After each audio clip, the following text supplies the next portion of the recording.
All right, we are back. And tonight, as I promised, we are having another guest from the United States. His name is Shaibu. And he's a podcaster. He writes and shares content for academia. And if you are interested in scholarships, if you are interested in life in the United States of America, then I think this is the guy we should be listening to. And in this podcast, we are going to discuss about his experiences, journey, and all the information he has to share. Yeah, thank you very much. And I'm very excited to be here.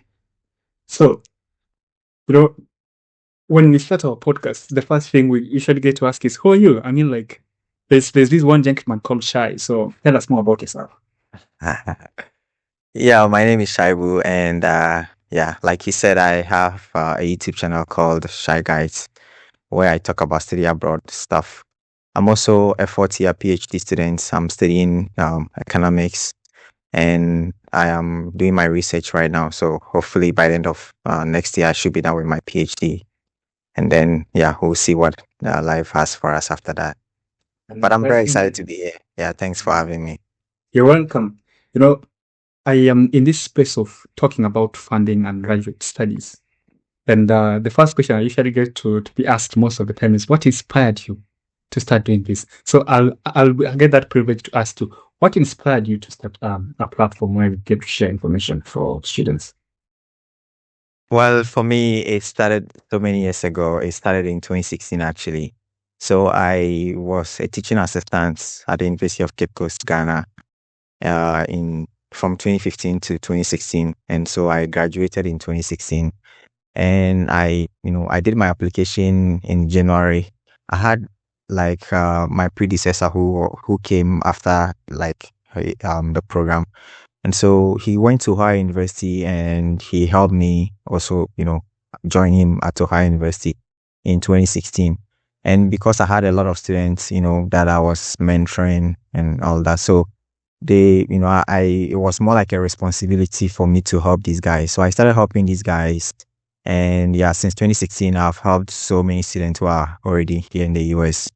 And so what I was doing back then was I will call people, those who reached out, I'll call them and then kind of tell them everything about the study abroad process. I'll suggest schools to them. I'll go through their documents, SOP, resume, all of these things. I was editing, them for them.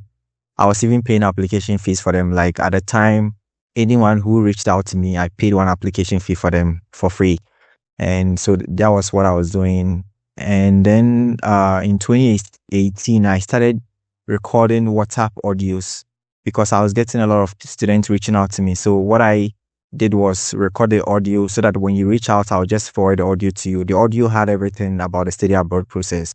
So that was what I was doing. And then in 2020, I started a YouTube channel because I wanted a platform where a lot of people from all over the world can have access to my videos and, the information that I had to share at the time. So I created a channel. And so, yeah, as soon as anyone reaches out to me, I'll just share the link with them and then they will just watch the video.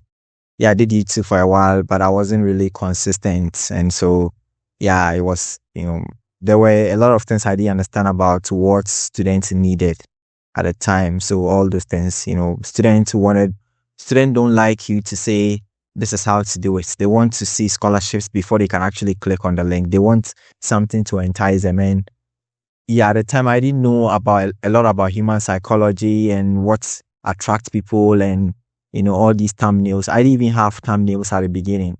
So I think all of these things, they didn't help me and I wasn't also consistent, like I said. But over time, I listened to so many people and, I kind of take ideas from, people I listen to.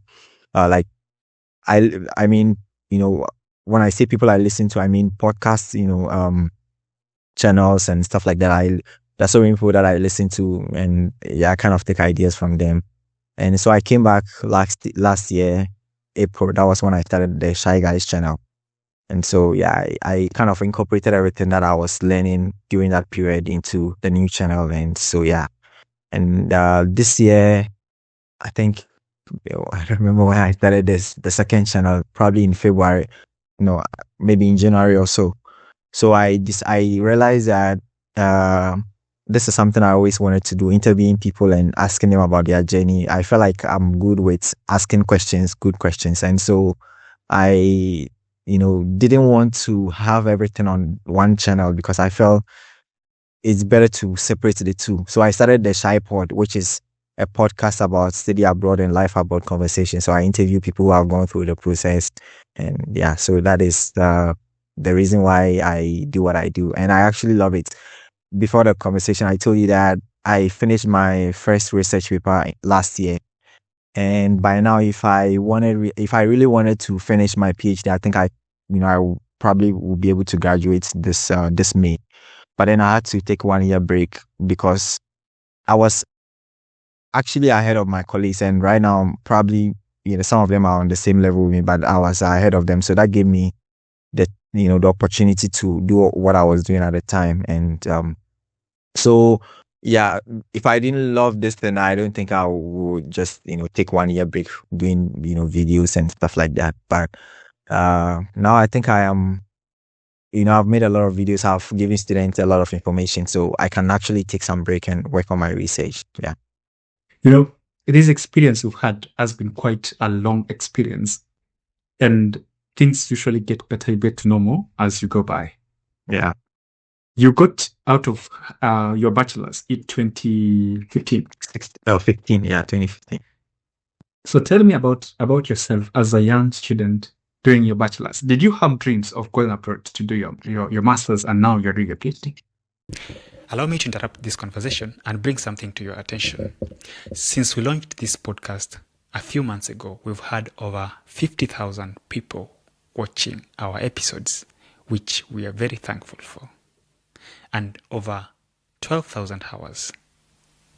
However, we are currently trying to build our audience so that we can get the leverage to invite more guests to our podcast, and we can continue bringing more insights. As you can see in one of these slides, and I bet that's here, at least 80.7% of the people watching our podcasts are not subscribers to this channel. And what we are currently focusing on is building our audience. So I'm requesting that if you may like to support us, if you like what we are sharing, you support our channel by clicking that subscribe button so that we can grow. Our promise is to continue bringing you strong guests with more insights so that we can bring these conversations where you are. Yes. I come from, a humble background, like what do you call it, poor background. So my family, it wasn't like something that I foresaw at the time. I always thought it was for rich people, so I didn't think I could stay abroad. But then, and the people don't know this, but when I completed my high school, not because of my results were good, but I had to stay in the house for a year before I actually went to the university. Normally, you take an exam if you don't do well, but I didn't take that exam. I never took anything. I just passed, and the opportunity to go to the university wasn't there, so I had to wait 1 year before I went to university. So when I went to university, I actually had to learn a lot. Like I had to, consider where I was coming from. So yeah, from the first year, I was the best student throughout until I completed like the best graduating. Like I completed as the best graduating economics student, and I was the best economics student throughout. So yeah, I think the background kind of shaped me and helped me to be the best that I could be at the time. With the limited resources and all of that. So this is you, a junior graduate. You just left bachelor's. And the first thing you're thinking about is going abroad to do your master's. I understand in Ghana, you're going to do something called NYC. I don't know if you did that. Then after your NYC, now that's when you're thinking about flying and going abroad. Yeah. Does what you do during just after your master's influence your possibility of entering into a graduate program? Yeah. So when I was in my final year, those ahead of us, our predecessors, they started applying to schools. And before I graduated, some of them had received offers. And so that possibility, I think, opened up at a time that, we could also travel abroad. So uh, I graduated in September, but I completed school in May. By May, some of them were preparing to leave the country. So when I completed in May, I was supposed to start the what you call NYCL. In my country, we call it national service. So the national service began in August. So because the academic year begins in August, so we started the national service in August. September, maybe 25th or so, we did the graduation, and the national service was from August 2015 to July 2016. So one of the reasons why the national service was interesting to me, aside the fact that I like to teach, was the fact that it was going to open up the an opportunity for me to travel abroad, and also getting recommendation was going to be easy for me. And so I did the national service, and during the national service, I reached out to my senior man who was at Omae University for help, and he was preparing for exam and all of that. So he told me at the end of the semester he will get back to me, and then we can start working on the application.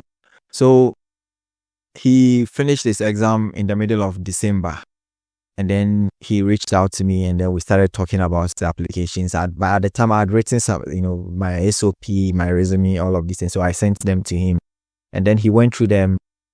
We submitted my application to Omae University, which was the first application, on the 6th of January. So then after we submitted it, I got, admission and full funding on the 26th of January. Sometimes I get these dates wrong, but it was still in January. So it was like in 21 days. So I probably maybe on the 27th of January. So it was in 21 days, I got admission and full funding from Omae University. But then before getting the admission and full funding, so between the 6th and then the 27th, I was doing applications to other schools. So I actually applied to, some schools in the UK. I got admissions, but the UK, the way it is, you don't get funding until you are able to apply to the Commonwealth shared and, those other external scholarships. So I actually applied to those scholarships, the Commonwealth shared, but I didn't get it. And I didn't really worry myself about that because at the time I had already, before the decision came, probably I think I had already received an offer from Omae University. And I also did 2 other schools. So I did Eastern Illinois University and then South Dakota State University. With South Dakota State University, I had to evaluate my transcript. And just after I did my evaluation, I got an offer from Omae University. So that really hurt me because I spent a lot of money on the evaluation of the transcripts, only for me to get an offer from Omae University, which I kind of preferred. So yeah, and I got the admission from South Dakota State University, but yeah, I ended up at Omae University. There's something interesting about you. You did 2 master's degrees. Yeah. Was this your initial plan? No, it wasn't. How did you find out then that you ended up with 2 master's degrees? Yeah, I went to Omae University to do my master's in economics. When I got to Omae University, I realized that the program is a 1-year program. On the I-20, it was a 2-year program. So yeah, I got there and then I realized it's a 1-year program and they are only going to fund you for 1 year. And it's 3 semesters. So you do fall, spring, and then summer. Yeah, so the PhD, the way it works, the economics program, the way it works is that you need to have the GRE.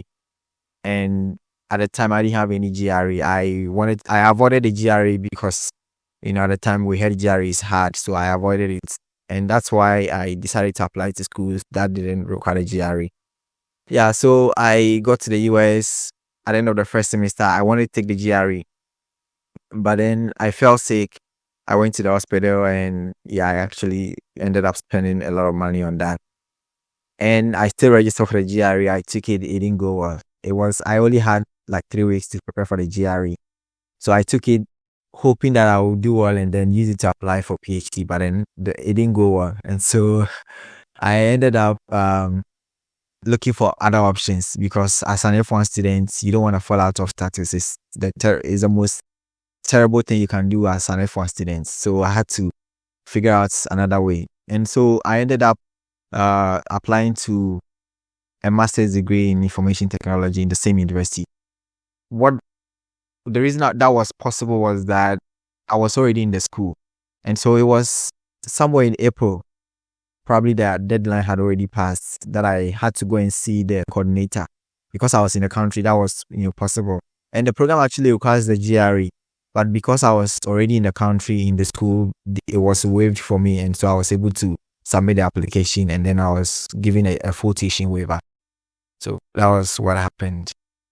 We come to discuss these documents in details, in much more details.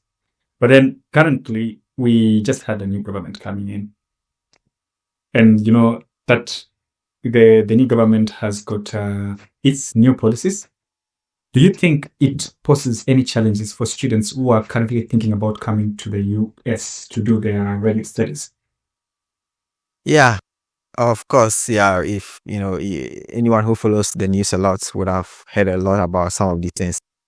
The US had a Department of Education, and that department was receiving a lot of federal funds. But now the government has decided to collapse that department, which means that, especially those who are into education programs, they are going to receive less funding. And which means that international students who are interested in education are not likely to get funded. Like in my current school, there is a lady that I spoke with recently, and she came to the US last year to do a master's in higher education. And she was fully funded, but now the department is telling her they are not sure about funding her for the next academic year. So now she has to think about a way forward. And yeah, there has been a lot of news about schools who gave admission and funding to students and then rescinded those admission and funding because they realized that the funding that they were expecting will no longer be available to them. So yeah, obviously, it's just clear that the new government is going to make things difficult for international students. So yeah, that's actually going on right now. Yeah, to our listeners, it's a point note, and it's something you guys may want to put into serious consideration before you make your decision. But we hope actually things will fall in place. So yeah, but what I like to tell students is that life is always like that. You don't expect things to always be smooth. You don't expect things to always go according to your expectations. So whatever is going on, there are still people who are getting funding, right? So you have to focus on yourself and submit a good application. If you do that, if instead of giving funding to 10 people, they are giving it to 5 people now, you can be part of the 5 people. So you have to focus on yourself and what you can do.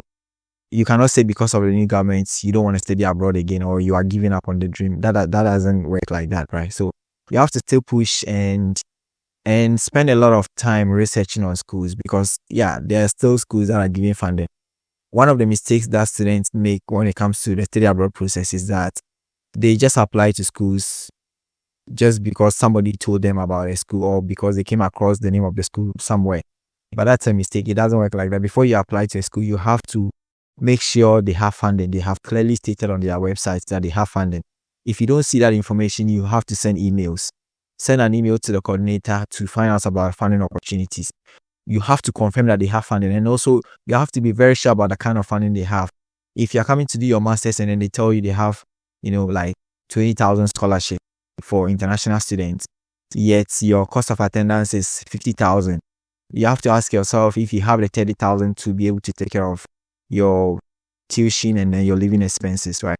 A lot of students, they don't do that. As soon as they see scholarship, they are happy, but that's not how it works. You have to look at the scholarship and how much that is and whether that is going to help you study in the US. If not, you have to look at other schools because there are so many of them. So yeah, that's what I can say about that. You see, having been in this space for quite some time, I'm sure you've met different types of applicants. And one interesting group of applicants is people who are just new to this field because there's a point you are actually new. Yeah. And not everybody has access to the people who can actually guide them. So that's where now podcasts like this one come in handy. Podcasts like Shaibu. Hey, by the way, this is on a serious note. There's something called a description to every YouTube video. Just go down there. There's a link to his podcasts and his other YouTube channel. You may want to go and check out there. Also, if you are on TikTok. Okay. Now that's where you should consider following him. I will leave the links after the discussion, so don't worry, guys.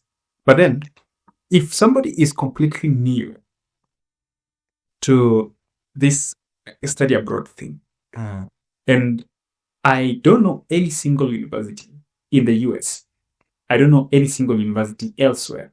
Now, you said that I need to start. The very basic step is to start trying to understand the university, the amount of funding they're offering, and the programs. Where do I start knowing about the universities in the US? That's in the first place, because I can just walk somewhere and be like, this is a list of universities. So how do I start? Yeah. So if you know nothing about the study abroad process at all, right? Now this is a podcast where I wouldn't be able to say everything. I have a full video, actually 2 videos on that. But to explain the process, right? This is what I want a beginner to understand. The study abroad process is like a job search, right? You are supposed to submit certain documents to show to the school that you are a good candidate for the program, so that they will look at the application. And then it's not just you who is applying into the program. There are so many other people. So your goal is to try to submit something that is going to stand out. So the first thing is you have to make sure you have those documents. And what are those documents? You need to have your transcripts. The transcripts, they are, different.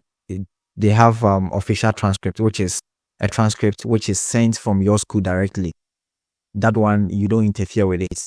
Or official transcript can also be, you go to your school and then they give you the transcript in a sealed envelope. Then you can post it. You don't open the envelope to see the content of the envelope. So that is official. Unofficial is the transcript that you get from the school, the same transcript, but then you have access to it and then you can scan it and then upload it in the application. So that is unofficial. So a lot of schools, they will allow you to upload the unofficial transcript, and then before school starts, you give them the official one. And then there are some schools also that require evaluation. So because of the fact that schools grade students differently, so some schools want a standard grade which fits into the US system, and so that is the evaluation. It's actually a bit expensive. You have to spend close to $300 to evaluate your transcript. But then for some students, evaluation is actually going to help them. If, let's say, your GPA is 2.8 and then a school requires a minimum GPA of 3.0, when you evaluate your transcript, there is a good chance that your transcript, your evaluator transcript is going to give you a GPA that is above 3.0, which is going to help you, fit into any program. And also, the thing about evaluation is that some schools require it. For some schools, it is a strict requirement, which means that you cannot apply to those schools if you don't have those evaluated, if you don't have your transcript evaluated. So that is also there. Now, aside the transcript, most schools actually require you to have a minimum GPA of 3.0. If you don't have that, then you have to explore other options, which may include, like having a standardized test like the GRE. So the GRE can actually help you prove that you are an intelligent student. Because as a student, as an undergraduate student, things can happen. So if you take the GRE and then you do well, it is actually more objective. Schools are going to value it more because it is standardized. Everybody in the whole world takes the same thing.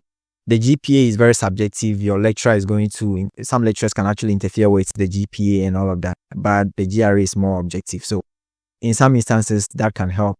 Some schools also actually require the transcript and then also require the GRE, either the GRE or English proficiency. The English proficiency is for those whose native language or the language of instruction of where they graduated from their, college is not in English. Then they have to do they have to take the English proficiency to show that they can actually speak and write good English. So those are, and then you have to, some schools will require you to upload your degree certificate, which shows that you have actually completed your school. So that is another document.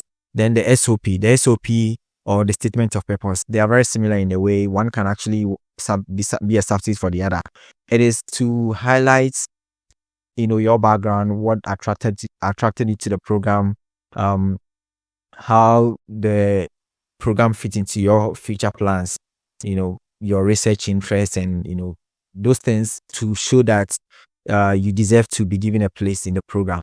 So that is, then there is the resume is going to highlight the things that you've been doing all your life. So more like the professional and then academic experiences that you've had, which relate to the program you're applying to. So that is also there. And then recommendation letters. The recommendation letters are extremely important because, especially when it comes to PhD, because you submit applications with so many documents which are based on what you are telling the admission committee. But then they want a third-party validation of everything that you've said. So that is where recommendation letters come in, because the recommendation letters are going to come from a third party whose credibility is going to be on the line. If they lie about who you are, then that is going to affect their own credibility. So in a way, they try to give a fair assessment of who you are so that the school will have that as well, in addition to all the other application materials. In general, these are the application materials that students are expected to have. So when you graduate from school, you need to have your transcripts, you need to have your certificates, and then you have to talk to professors. So long as you want to apply to schools abroad, you have to talk to professors about recommendation letters. And then, depending on the program, some programs will require you to have the GRE. If you're coming to do undergraduate studies, then if you're looking for a full scholarship, you must have the SAT if you're coming to the undergraduate studies in the US. So those are the requirements that you should have. Some schools may ask you to submit a writing sample. A writing sample can actually be your research, can be a school assignment, a project, just to show your writing ability, that you can actually do research and and come up with a conclusion about the research. So some schools, normally the art programs like sociology, English, they might want you to submit a writing sample. Then, these are the requirements that I can remember right now. But these are the general requirements. Some schools may have additional requirements, but yeah, these are the. So you have to have these requirements. And then there is the application. The application is very simple. It's just you entering your basic information. It's just like applying for a job. You just have to, enter your details, your address, things that you've been doing over the years. And then you upload all these documents that I've mentioned. Once you do that, you may have to pay an application fee. Some schools will require you to pay an application fee. And so if you have the application fee, you can use a Visa card, you can use a MasterCard, you can use a credit card to pay the application fee, and then you just submit it. Now, when you submit the application, before you even submit the application, you have to check deadlines. There are different deadlines. Some schools are on rolling basis. So rolling basis means you can submit the application anytime. I don't recommend that because it's not helpful. Any school that tells you that, it's not likely to give you good funding. So focus on the ones that have deadlines. And ideally, some schools, will have priority deadlines. So you have to submit your application within that deadline if you're looking for funding. And that's why you have to start the process early so that you can work on all these application materials and then submit it on time. Once you submit the application, then you just have to wait for the school to make a decision. Some schools will have a portal where you can actually check the status of the application, whether application has been reviewed, whether a decision has been made, whether you've been given admission. All of these things, you are going to see it. You can follow the status of your application. When a decision has been made, you can check the status, or they can also send you an email. Most of the time, they will send you an email to know whether they've given you admission or not. Some schools will give you admission and then funding together. Like in my case, I got admission and funding together.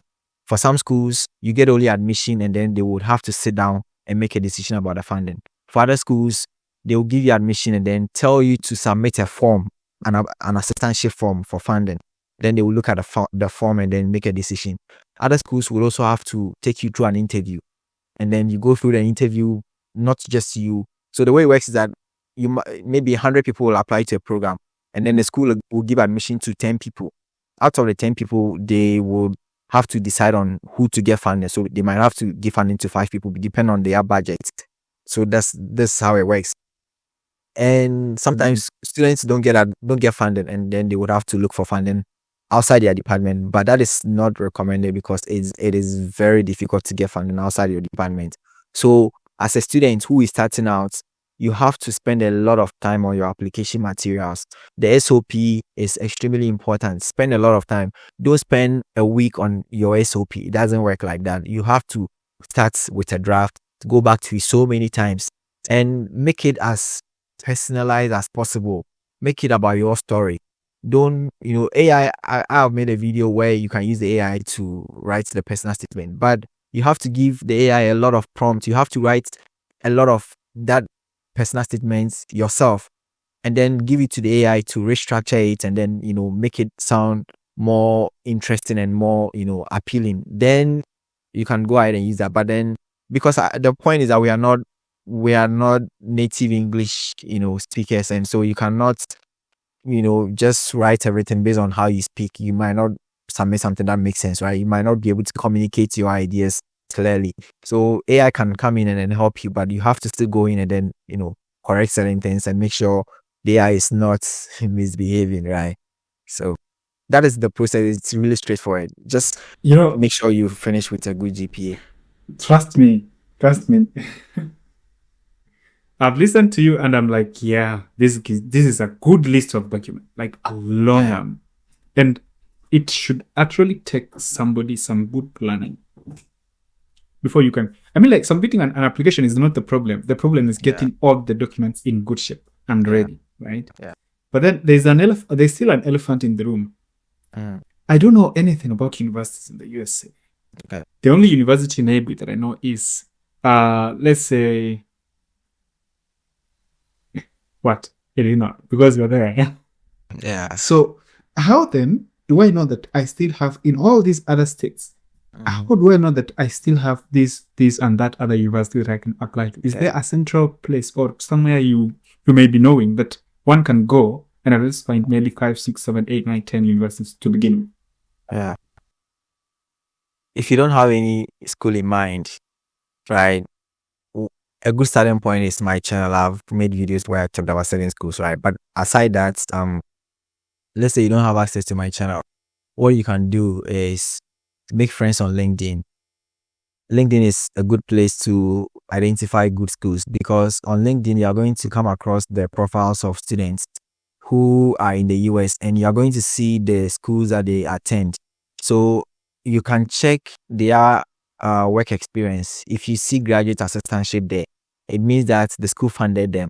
So then that school can be part of your list. And you can also reach out to those people about certain things, right? If you are struggling with the application or anything, you can find out more about, the school. That is a good starting point. Another way is, which is a more tedious way, is you can actually go into Google, type universities in Illinois. That is going to give you a list of maybe 100 universities, and you can actually go through every single one of them. Ideally, if you want to do your master's in the US, master's or PhD, you have to look for public universities. They have a lot of funding for you. And also you can look for land grant institutions. Land grant institutions, they also tend to have a lot of funding, but then it depends on the program. For some programs, those schools might not even have funding, but it depends. So the thing is, you have to look at public universities. And one of the things that I also look at is how many students are there. I always want to make sure there are at least 2,000 undergraduate students, so that when you are applying, you know that there is a possibility of being a GA. Because if there are not many undergraduate students, then if it's a small college, then it's pointless. They are not going to give you any funding. So you can consider that as well. You can also how do I say it? You can follow a lot of study abroad creators, because not just me, a lot of study abroad creators, they suggest a lot of schools. But the other thing is, you have to be very careful about some of these things, because people will sell to you what you are looking for. A lot of people, I always say, not everybody cares about people have their own self-interest. And so there are videos that I see, because I've been here for long. Sometimes I'm not happy because they make it look like full scholarship or automatic scholarship, but that doesn't work like that. It's about putting in the work. There is nothing like, if you see automatic scholarship on a school's website, it just means that you are going to get like $2,000 scholarship, which cannot even cover 10% of your cost of attendance. So that's not. But if you want a scholarship which is going to take care of everything, then you have to make sure you submit a good application, because everybody is submitting, so you have to stand out. For graduate students, most of the time, you don't have to focus on scholarships, because scholarships don't really give much. You have to focus on graduate assistantships. And there are different types. We can have graduate professional assistantships, graduate teaching assistantships, graduate research assistantships. All of these assistantships are there. So those are the ones that you are looking for. Because the way that those ones work is that you are working for the school and then they give you money, which is stipend, which can take care of your living expenses. And then in a way, that assistantship also has scholarship in it, which is usually going to be a tuition waiver. So your tuition is waived. All you have to think about is your living expenses and health insurance, which the stipend in most cases can take care of. So that's what you look for. For undergraduate students, the process is kind of straightforward. There are so many schools in the US. Most of them don't have full scholarships. Only a few of them have full scholarships. So if you're an undergraduate student, you have to target those schools and you have to search for every single school. I have videos about, how to actually look for every information you're looking for. One way is, you can use Google search and type, full scholarship at ABC University. That is after you've gone through the list of universities and you've identified certain universities, right? You can type that one into Google. Google will give you certain schools and you have to check to make sure they actually have full scholarship, because not many schools have that. There are some schools I can mention for graduate students, for undergraduate students, a lot of schools that I can mention for all these things. But it's all about the application. For undergraduate students, if you don't have the SAT and you are looking for full scholarship, you are just going to waste your time because it's very competitive. Scholarships means you don't do any work. It's just free money when it comes to undergraduate scholarships. For graduate scholarships or for graduate assistantships, it's like you're coming to work for the school in a way. So those ones are different. So yeah, that is what I can tell undergraduate students. I've seen a lot of undergraduate students who waste their time, and you can easily get, let's say, $30,000 scholarship out of 50,000 if you don't have, maybe out of 60,000 if you don't have the SAT. But then you have to ask yourself if you have the $20,000 or $30,000 to take care of your living expenses for 4 years, right? That is not going to be easy, right? So if you're an undergraduate student, your focus should be full scholarship, which is very difficult, extremely difficult. You have to have a good SAT score, like 1500 SAT score. If you have that, then there are some schools that can actually give you full funding. Shai, yeah. There's something called a GRA and there's something called a GTA, and there are many other things that come in that version. You will forgive me because I'm not an expert in the US funding system, but at least I know the GTA and GRA, and maybe there are many others that come in that form. What is the difference here, and how do I know which suits me best? Yeah, it depends on what your program of interest has. Some programs have just graduate assistantship, and that one is just you. When a school tells you they are giving you graduate assistantship, it can be anything. It can be either of the other ones, which I'll tell you more about, but it can be any of those things. So if you get a graduate assistantship, you can actually teach. If you get a graduate assistantship and then you are teaching, then you are a graduate teaching assistant. It just means you are coming to teach undergraduate students. If you get graduate research assistant, which is the GRA, it means you are coming to do research, help with research. If you get graduate professional assistantship, it's more like going to work in a department where you may offer maybe career services help, those things, more like specialized help to students. If you get graduate assistantship like that without any, clarity on what exactly you are going to do, then that can actually be more like administrative duties. You can actually help the department with administrative tasks, or you may just be grading, or you may just proctor, like supervise exams. So when exams is going on, then you may have to be called into supervise exams. So it depends on what your department has. There is not really an advantage of one over the other. It's just what your department has and what you qualify for. Most of the time, departments have just one of them, either a GA, GRA, GPA, whatever they have. So it's not really something that students have to focus on. It's just, the most important thing is they have one of them. If they have one of them, then that is going to be good for you. So this is me here. I've gotten admission into the university, and there's a way these funding opportunities work. There are funding opportunities that if you get admission, they are guaranteed. And there are also funding opportunities that if you get the funding, admission is guaranteed.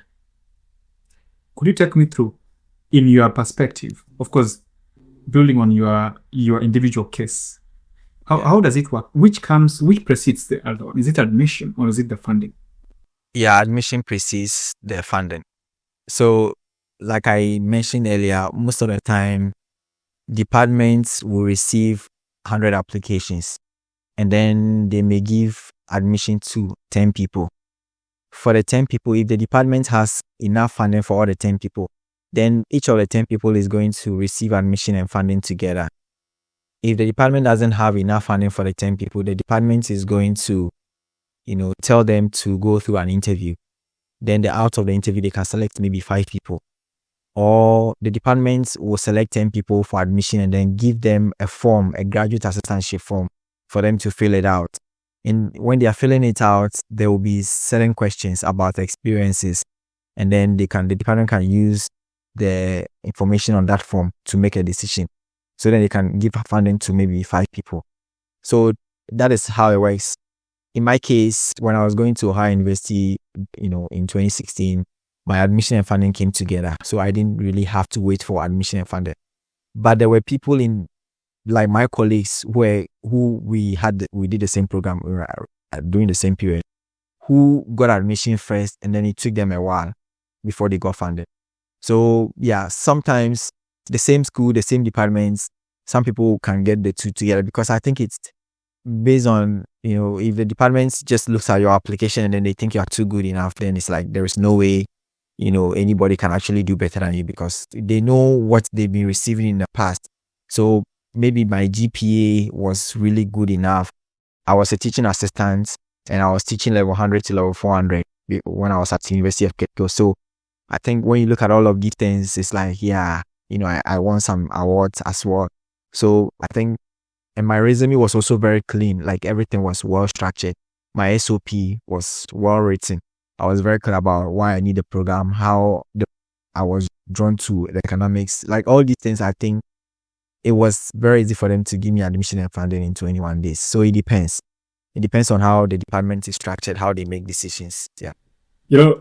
All this time, I just noted now that we have actually been using these terms, SOP, CV, and the likes. Yeah. And I just wanted to clarify this. Guys, this is more or less like there's a lot of public information about how you write these things. Because if we start teaching you how to do it, this podcast is going to last 10 hours and we won't even be halfway.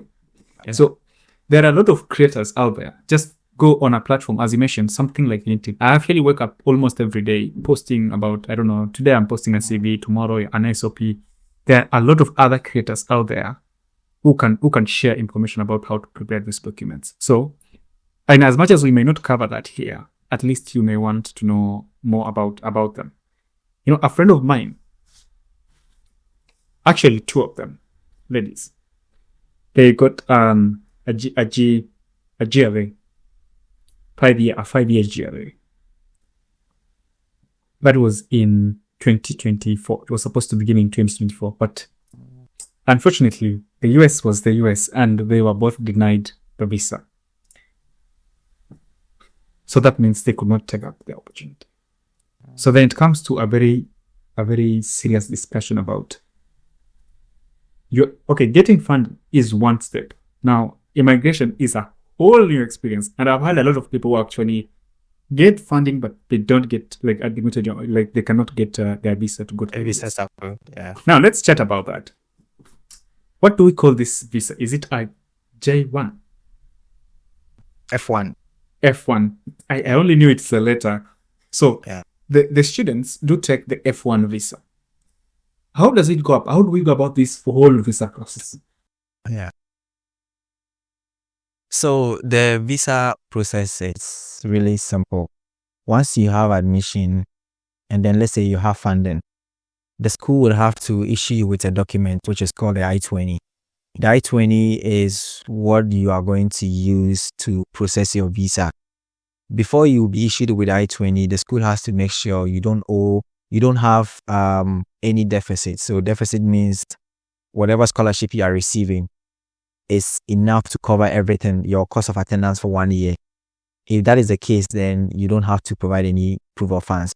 If you don't have enough scholarship or scholarship that covers all your cost of attendance for 1 year, Then you would have to submit financial document to the school to prove that you can actually fund your studies when your visa is approved. Now, after you've been given the I-20, you have to now fill what we call the DX1C form, which is a visa application form. Once you fill it, it is basically about information about you, previous travel, where you are going, questions like that. Once you fill it, then you don't have to submit it. You can just fill it and then use. As soon as you start the form, there is a number that is going to be generated, a random number, and then you can use that number to book an appointment, which is a different website. So you use that number and then you add your details to book an appointment. And before you book the appointment, you have to fill a form, like an application, right? Once you fill the form, then you are going to get a coupon, which will enable you make payment, because the visa processing is not free. So you have to pay the visa fee. So the coupon will give you some details to help you pay the visa fee. You can pay online, or you can go to a bank with a coupon and then your passport. And then you can pay the visa fee, which is currently $185. Once you pay it, then you can now book the appointment.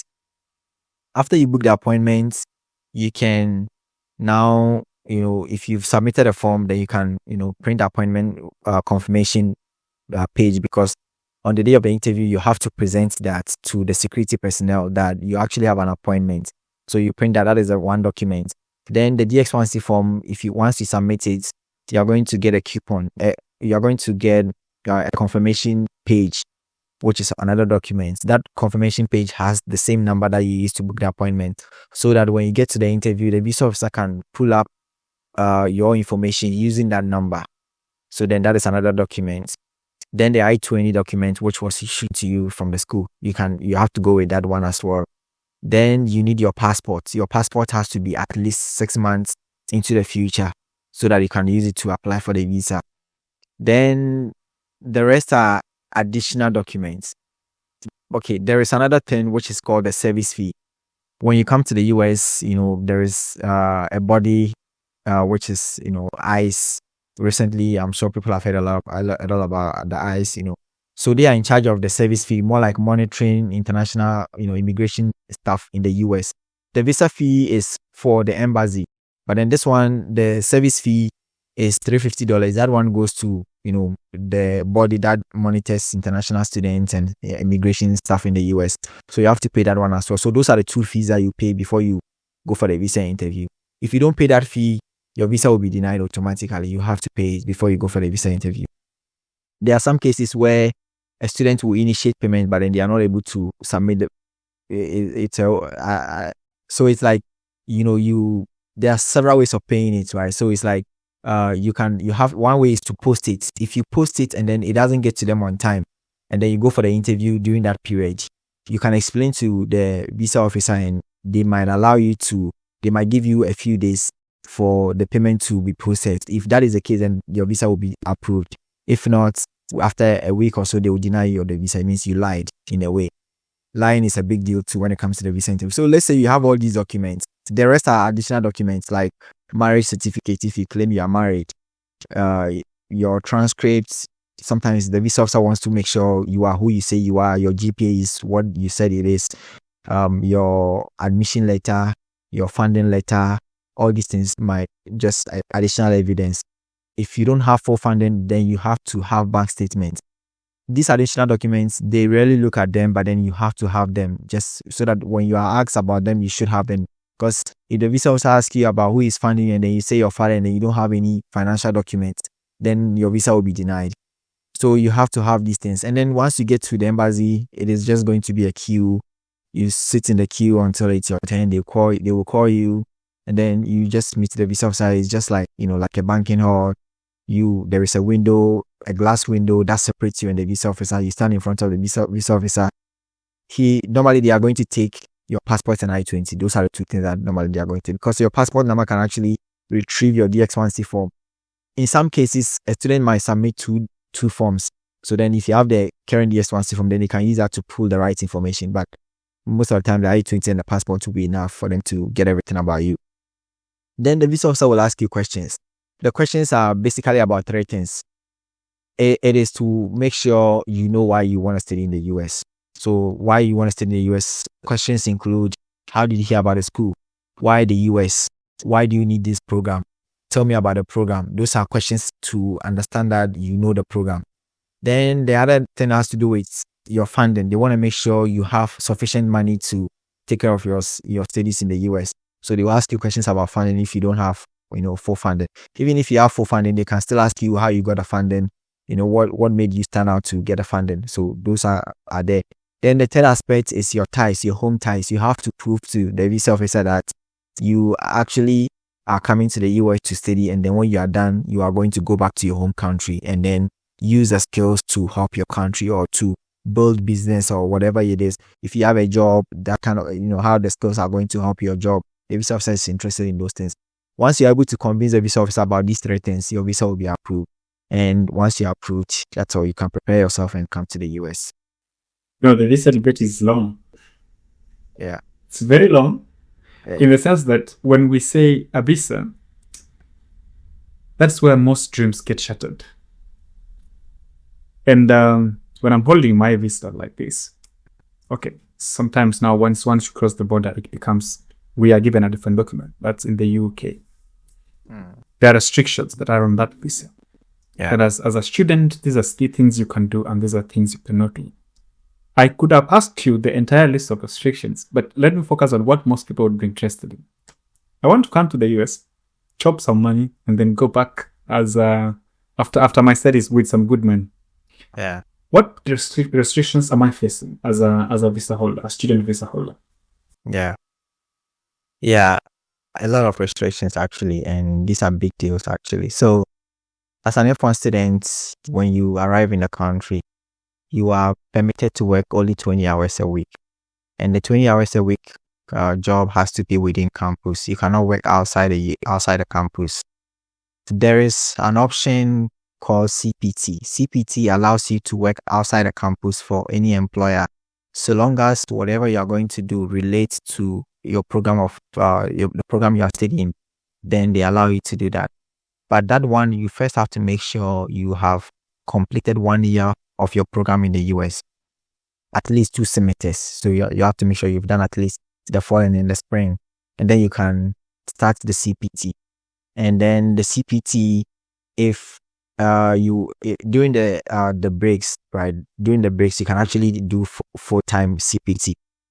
And then, during the academic session, you have to do part-time CPT. So that option is there. But the point is that you are not going to have the same privileges as someone born in the US or someone with a green card. You cannot, work more than 20 hours a week, and the campus jobs, they don't really pay well. You're not going to get enough money to pay your tuition. So yeah, if you were given the opportunity to work off campus, then you can actually get more money outside the campus.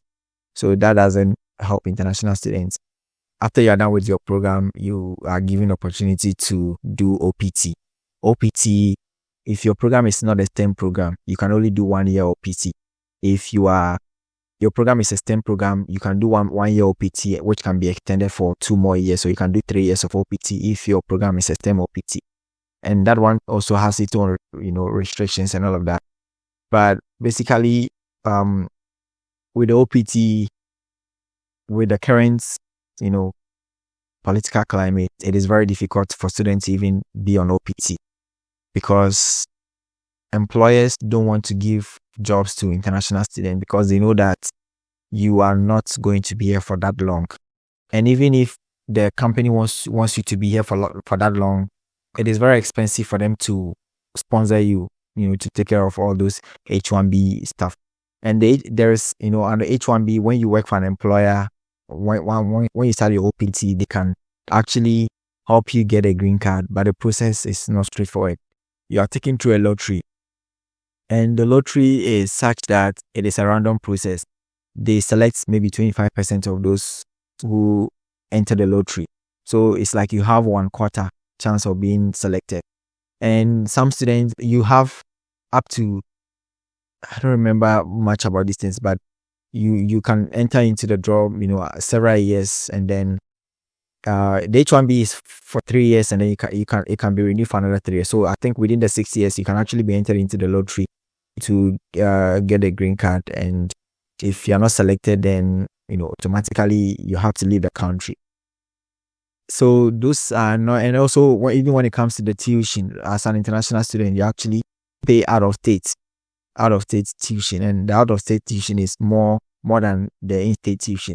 But for this one, even if you are, let's say, even if you are born in the US and then you are from a different state, that can also affect you in a way, because the in-state is for those who are either born in the States or who have families in the States in a way, so that those families pay taxes, or even the individual stays and lives and works in that state, then the person pays taxes, and so the state is going to subsidize their tuition. But if you're outside the state, then you may have to pay more. As an international student, in some schools, you actually pay more than just out of state, tuition. So all those things, and as an international student, you are required to have health insurance. And most international students don't use the health insurance. I spoke with Regina, and her health insurance is for $40,000. $40,000 every year. That is a lot of money. Sorry, $4,000 every year. That is a lot of money that she doesn't even need. She doesn't even go to the hospital. So that money, if she was not an international student, she wouldn't have had to have the insurance. But because she's an international student, she's required to have an international to have the health insurance. So all these things are some of the challenges, some of the restrictions that we have. Now, I'm still digesting that information, and sometimes these visas can actually kill dreams. Yeah, because I usually go online and see students discussing them. Yeah, my visa is about to expire. I have not found a sponsorship. Guys, please step up. It can be challenging. How long have you been in the US? I've been in the US for 8 years plus. So for the 8 years you've been in the US, you probably have a good understanding of what it costs to live in the US. So I'm really interested in knowing more. So now that you've said there's limits to the amount of hours that one can work, at least we know there's limits to the amount of money you can earn. So it also means we need to know how much is going out so that I don't come underprepared and come there to suffer. So this is just a general one, because I know by state, expenses are going to vary by a very big margin. Yeah. But then what am I looking at here as expenses for a student? Yeah, it's not even just by states. In the same states, it can vary by city. So I am about 1 hour from Chicago. My cost of attendance is probably like $30,000. If somebody is in Chicago, which is just an hour from where I am, the person's cost of attendance will be $60,000, right? So it's more like double that, because Chicago is a big city and more populated, and so those things also go into the cost of attendance. Building housing is expensive because of population, right? More demand, less supply. So then all these things. So it depends on the city that you are going to. And when it comes to expenses, as an international student, they quote what we call the cost of attendance, which is an amount that you are expected to spend in 9 months. Actually, it's 9 months, because the other 3 months is summer where you don't actually go to school. So it's like they make it 9 months. The reality is that money, apart from the tuition, what they estimate for the living expenses, you will not have to spend that much. You can actually get a cheaper apartment, and then you don't have to buy books. They add books, so you don't have to buy books. Health insurance, you can't do anything about that, so you pay that one. And then there are a lot of pantries here in the US. Like every school has a pantry, and the pantries, the way they work is that you go there. Different pantries, they work, so different pantries work differently. So for some pantries, the food will be put on on a shelf, and then you just go and pick whatever you want and take it home. For some places, you actually have to sign up to pick up food at certain times or during certain days, and then you can, once it's the day and the time, you can go, and then they will look at what the items you select. You can actually select the items before getting there, and then they are going to give you those things. Yeah. So a lot of students can actually rely on that. There are a lot of food. Sometimes some of the things that they serve might not be good for you. You might not enjoy them because of where you come from. But the countries are options there are a good option for international students. Allow me to say you went to the US as a mature or an adult student. And when you're traveling from Ghana to the US or from anywhere as an international student, you're crossing borders and you're going to meet a new environment, new culture. Your mates in Ghana are not the same as you're going to find in the US. And there's something very serious that comes in called mental health and culture shock. Did you experience any culture shock when you were in the US? That's a good question. I haven't really thought about this, because I've been here for such a long time, and it never came up, Okay, fair enough. So how did you end up now doing a PhD? Because this is you came to do your master's. You did your first master's, you did your second master's, then now you eventually came into your PhD. How did you end up becoming a PhD candidate? Well, let's say I always wanted to do PhD. I always wanted to, be called a doctor, I guess. When I was in level 200, so when I went to the university, first year, people didn't know me because I'm very quiet. Like, I kind of like to be my own space. So people didn't know me until level 200. That was when some people started getting to know me. And people used to call me professor a lot. Like, I became a TA and I was teaching. And so I felt like that is something that, I should go into. So when I was leaving Ghana, I knew I was going to do PhD before going back to Ghana. I always actually wanted to go to Ghana after my program. It is still what I want to do. I want to go back to Ghana at the end of everything because I have seen the life here, and yeah, it's not the kind of life that I like. It's like where I live, I have neighbors, but I don't even see them. Right? I don't even, when I see them, there's no relationship. Unlike in Ghana, where you can actually, your neighbors are more like your friends naturally. They become your friends. Here, it's not like that. So some of those things, I don't think they fit into the kind of life I want to live. So eventually, yes, I want to, I have plans of going back. So the PhD is just something you have to do so that when you go back, you'll be employable in a way. So after my master's, I realized that I have to just do the PhD. I took the GRE again. It wasn't as I expected because it coincided with my worst time in life. Actually, I was, you mentioned mental health. When I came, I didn't really have anything, anything mental health. I was very fine. I was very comfortable. I was this guy. People will reach out. I was more like, in a way, pace setter in certain aspects. But at some point, I made a lot of mistakes, and then a lot of things happened. I was living alone. I was going through all kinds of things, and so I took the GRE because at that point I needed to take the GRE. I took the GRE. It wasn't as I expected, but I still applied to PhD because I thought my GPA was good enough. All my GPAs I thought were good enough for me to get into a good program. So yeah, I applied, and then I got into the program, and then I started, and my first 2 years in the program were still difficult for me because I still hadn't recovered from everything that was going on. But it didn't affect me like seriously in my academics, but in a way it's also affected me, right? I remember the semester before I took the comprehensive exam, I had the worst GPA ever. Like since I started school, it was really bad. That semester was, full of pain and from different things, right? So I didn't do well in that semester.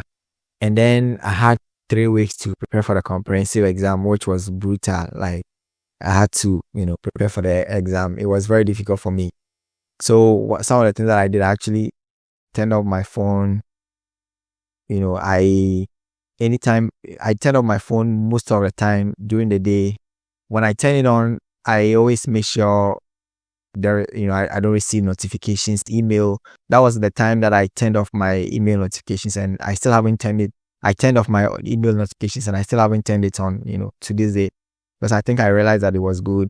My Spotify, all those things that I used to use, I kind of turned them off. And then I studied so hard because because of the history. Before I took the comprehensive exam, those who took it before us, right? There was only one person out of maybe 8 or so who passed. There are two sides, two sections, passed both. It's a 12-hour exam, 6 hours, 6 hours. So she passed both, only her, and then there were 2 other people who passed one. So then they had one more to take.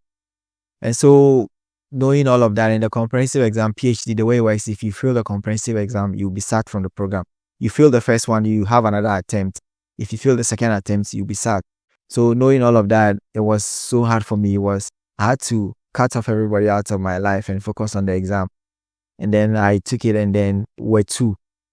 Myself and another guy from Nigeria were the only 2 guys out of, was it 6 of us or so, who passed it first time. And then, so yeah, then after the PhD comprehensive exam, you have to now start your research. So I started my research, and so the way it works is that after the comprehensive exam, which was in January, you have to take one class in the fall semester, from August to December. That course is a research class too. It's research methodology class in a way, like econometrics class, to give you the skills to be able to do your research. So I took that class, and then the following semester was, going to be the research itself, where you actually start writing. For me, after the research class, I used to travel a lot, but these days I don't travel much. So I used that time. I had like 1 month before school resumed. I used that time to work on my research. Fortunately for me, I did it, and the result I was looking for, I got it. So before even school resumed, right, for spring, I was already done with the research, like most part of the research. And that semester where we were supposed to write, I was just taking feedbacks and working on a few things. So by the end of that semester, which is last spring, right, I was done with my research. And then I started the YouTube in April, maybe middle of April. That was when I started the YouTube, because at the time I was already done with the research, so I had a lot of time to, hop back into the YouTube thing. So I started working on the YouTube, and it's very demanding. YouTube is so much demanding, especially given that I have 2 channels, and I have somebody who helps me forward some of the links, but everything else, like creating, editing, like I have to do them myself. It's a whole lot of work. So it's like, yeah. Now I think I have to go back to my research. I have to, I can take a break now, because if a student wants to study abroad and then they check on my channel, I have 2 videos on the SOP. I have a video, 2 videos. I have a video on the resume. I have a video on the CV with samples. I have a video on the recommendation letters with my own samples. I have videos about all the aspect of the application. I have videos about schools as well, some schools. So I have all these things. I've also built 2 courses, a study abroad course and then a visa interview course, which student can use. So it's like I've put in so much work. Now it's time for me to focus on my research, because that is why I'm in this school. If I wait, because the way the funding works is that I'm going to be funded for 5 years, and I'm in my 4th year. So I have to finish next year, because after next year, I won't get any funding. I have to fund myself. So that's the thing. Please allow the management director the privilege that when you finish this thing, we will host you for the first time as a doctor. So that at least we can tell the world these things are achievable, right? Of course. Man, you've come far. I mean, like, it has been quite a journey. Being abroad 8 good years and you're still going. Some people just, I don't know how to put this, but people think it's easy. No, it's not. It's not. I mean, like, we are sold a different image of the reality than it is on the ground. So when you get onto that side, then you are like, oh Christ. So this is a whole. But now it's good, at least you've shared the experience, and I love it how just putting things in black and white. so that somebody doesn't come and find something different. Now, we've been having a discussion for over 1 hour. And when somebody listens to a podcast this far, it's because they have found something that is motivating, something informational and inspirational about you. We already know you have a podcast, right? Is there another platform that we can also get in touch with you? Yeah, anyone who is interested in what I do can look for my YouTube channels. The first one is Shai Guides. Once they type Shai Guides into all the social media platforms, they're going to see my accounts. And then also I have the Shai Pod. The Shai Pod is just interviewing people about their study abroad experiences and also life abroad experiences. So those are the two names that I have. But then I am on all the platforms, on TikTok, on Facebook, Instagram, and then on YouTube. So we usually say guys should check the description. They will always find links to your platforms, and everything will be okay. Now, look at yourself. Picture yourself as Shai 9 years ago in your undergraduate. You're thinking about pursuing these graduate studies, and you actually want to do it on a scholarship. You want to say something to yourself at that point, but then with the knowledge you have now, what is that one thing that you tell yourself before you started? Yeah, if I should do everything all over again, I would actually take the GRE when I completed my bachelor's degree instead of rushing to come to the US. So there was a fear that the GREs had, and it's actually expensive. I didn't even have the money at the time. Even the evaluation, it was hard for me to, pay for the evaluation. But with what I know now, if I should do it again, I would actually take the GRE and then come to the US. If the GRE takes me more than a year, I would actually wait, take the GRE, do well, and then with my GPA at the time, which was 3.8 over 4.0, and with everything I know now, I would actually, apply to, maybe 5 schools, take my time, do the right research, and then start straight into a PhD program and not the routes that I went through. Because if I knew, I knew the program was a 1 year, but I think I got to know it very late, almost when I was leaving the country. I didn't know at the time I applied. If I knew this is how it is and how difficult it was, like how difficult it was going to be, I would have actually taken my time, apply straight to a PhD program, and then just spend 5 years, have my doctorate. That's what I would have done instead of all this route. But at the same time, life is crazy. It's just, with the benefit of hindsight, you can say certain things, but the reality is that everything adds up. I did the Information and Telecommunications Systems program, and that actually taught me a lot. Some of the things I do unconsciously, you are actually using skills that you've learned already to do what you do. Like those skills make it very easy for you to do what you do now. But yeah, we don't tend to appreciate it, but actually everything added up.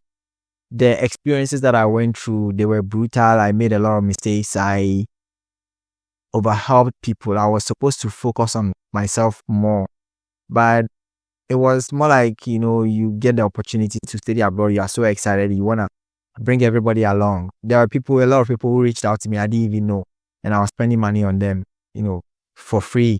I was spending a lot of my time on them, even though I'd never seen them before. Some of them, they came and then they started showing their true colors. So it's like, I don't regret what I did, but then that disappointment makes you feel like, if you knew it was going to be like this, you would have done things differently. But at the same time, those things have also taught me so much. They've given me the knowledge that I have. When I'm coaching somebody, I can actually rely on somebody else's experience. There was a guy who came in 2017, and that guy, he went for the first visa interview. I was supposed to coach him. When I was leaving Ghana, I gave out all my stuff to people, my visa interview coaching. When I was a TA, I prepared a lot of materials. I gave it to people and all of that. So we're supposed to do mock session for me to make sure he's ready, but he went on his own. He was denied. And then at the time, it was the first time I'm coaching students. So The second time, so then he came to me. I was angry, but he apologized for not reaching out. And then I prepared him. He went and he was denied again. That was when I had to learn why he was denied. And then he went the third time and he was approved within that same period. So that experience actually taught me something important about the visa interview, which is why were you denied in the previous interview? That was something that came up when he went for the second interview. And he was the first person with that experience, which I didn't know. So it's like all these things, they add up. But then if you don't really, take your time to appreciate all those good memories, bad memories, good experiences, bad choices, good choice. If you don't take your time to look at all those things, you might think, things were against you or, but in reality, everything was actually for your own good. So I think, I am happy with everything that happened in my life and I don't regret it. Yeah. I hope, the people you get to support and build these various steps. I hope at one point they also look back and be like, I could at least lift somebody else. Even if they can't give it back to you, hopefully, at least they hopefully tried to help somebody else, because that is how we build our network. Yeah. And speaking about networks, by the way, when we are finishing our podcast, we usually ask the guest to nominate the next candidate. Okay, the next guest. If they have a guest who they feel so inspired about in mind. Do you have somebody who inspires you about a scholar like you or a mid-career professional that you think you really want to know more about their experiences? Well, when you asked the question, there are two people who came to mind. One is, my senior man who, helped me come here when I was, preparing to come to the US. I actually wanted to interview him, but he doesn't really do interview. Either he's, like an introvert, he's quiet and he's also busy and all of that. So he is somebody I even wanted to interview. He's not, he's not ready about that yet. So, and then the other person is, he's not a study abroad person. I've never met him before, but he's somebody who has shaped me in a lot of ways. I mean, I don't know if I'll ever meet him, but he's somebody, he's somebody who inspires you, somebody, you look up to in a way. So his name is Robert Green. I follow him on all platforms. I listen to him so much. He taught me so many things about life. I struggled a lot because I was making so many mistakes, which I didn't even know I was making those mistakes. I didn't understand a lot about human nature. People were doing things to me and I couldn't understand why they were doing it, and I was giving excuses. I was like, oh no, I can't do it to this person, so this person cannot do it to me. And I didn't know this is human nature. Personally, if I knew, it's very difficult to go back and say if I knew, like all those things, they don't actually make sense. But the point is, he made everything that I was experiencing clearer to me. He made me see human nature from the way I should see human nature. I never coached people and charged anybody. Just after all my experience, I realized that in this world, if you want to survive, if you want to use your time well, then you have to have limits. You have to have boundaries. I had to set all those things. So yeah, I coach people. I do a lot of free things, but at the same time, there are services that are not free. In the past, I would never be able to. I didn't even know how to charge people how to charge people money. All of these things, they started last year, because last year, after everything I knew, I had to, and I wanted to show you one of his books. I don't know if you can see it, but this is one of his books, Mastery. This book is extremely important because I was going through my worst time in life. It was like, I didn't even know I could recover from the things I was going through, because everything was a mess. I was, more like at the bottom. And it was a big deal because I was always at the top. It was like people were looking up to me, like I was always the one helping. And then I was in a mess and, it was like there was nobody to help me. And I didn't know how I was going to recover. But this book, Mastery, is really powerful. It's from the same person, actually, Robert Green. I have, 5 of his books or so. So yeah, he's taught me so much about life, about how to relate to people. In the past, everything I see, I give an opinion on it. I always thought I have to show people maybe this is wrong based on maybe I was there before. Now I have seen something new. I think this is better. Let me show these people how this is done. But the reality is that if somebody wants to be foolish, you have to let them be foolish. You cannot change a foolish person. You just can't. Just let people be who they want to be. If they learn, fine. If they don't learn, just leave them. So now I don't respond to so many things. I don't argue. Like, it's very difficult for me to argue about certain things. A lot of things I ignore. I don't even talk to a lot of people. I don't even want that. All these things. It's like everything has actually shaped me like that. So I know this is a long answer, but just forgive me for it. All right. That is a good choice. And we will make it up by trying to reach out. Hopefully things will turn out well. Yeah. Thanks for joining in the podcast. It has been quite a very nice conversation. Yeah, and I appreciate. Yeah. So thanks a lot for having me. Yeah, sure. So this is where we call it quits, guys. We continue reminding you that this is one of the best conversations we've had so far, and we are hoping to have many more. So it gives you reasons to subscribe and consider checking him out on his podcast. Yeah. So that's us. That was Shai from the Shai Codes and Shai Guys. Thank you. And this is the Management Diary. I'm your host, Omae Joseph, and until we meet again in the next episode. Bye-bye.